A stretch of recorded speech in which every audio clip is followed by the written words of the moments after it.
nhớ xong nó phải tôi mua oxy nữa hiện ba mấy tháng tư nữa tôi mua oxy bôi tỏi là lúc thả sa ván nữa khó chơi là nó khó lấy khó chơi là cho xe tôi cho nó nữa thế rồi nó hiểu chống phải đi nữa được nó chỉ là lúc thả sa ván nữa là lúc cho đây xa thành nữa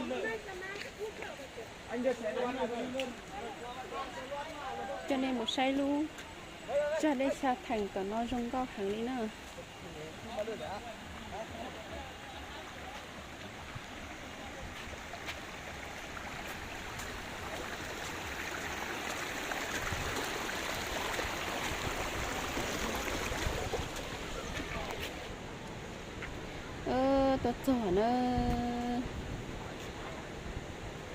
tôi cho họ chơi là ô sun nó nữa rong cao tê tê này nữa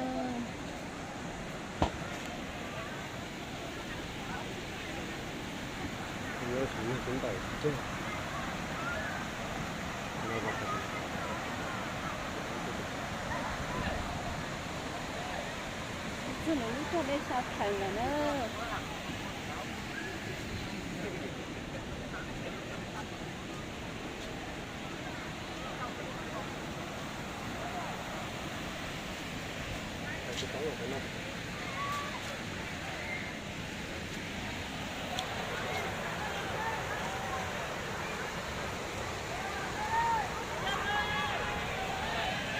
nên tôi chống cơ đi nữa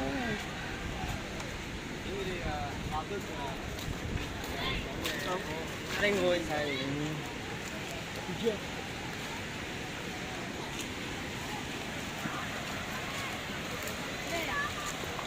đi ra ngoài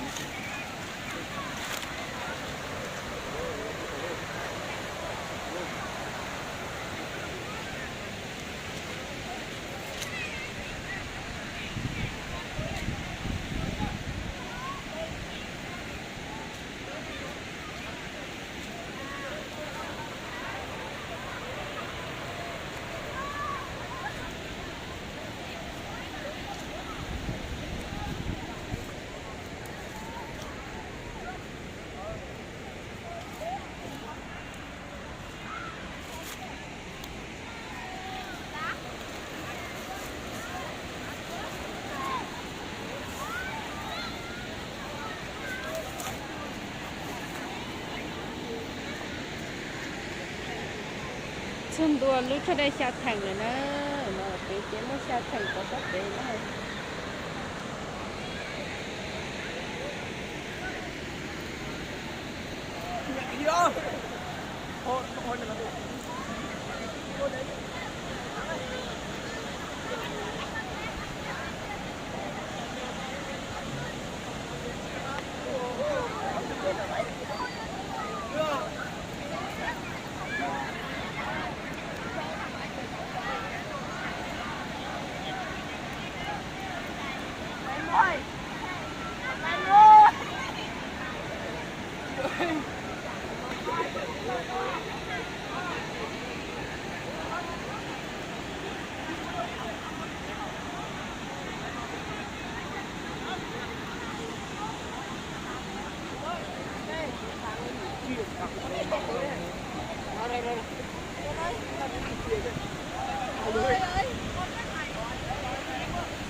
chiều nắng à. Ê, 2 cái pháo đó em ơi.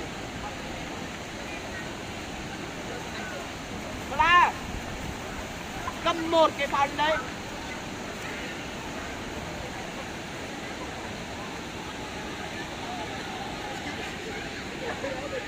Cái nào đi vô về. Kéo ra.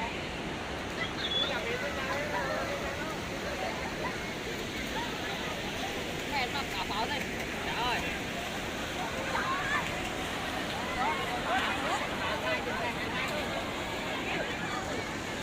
Cắt một cái đi. Cắt một cái đi.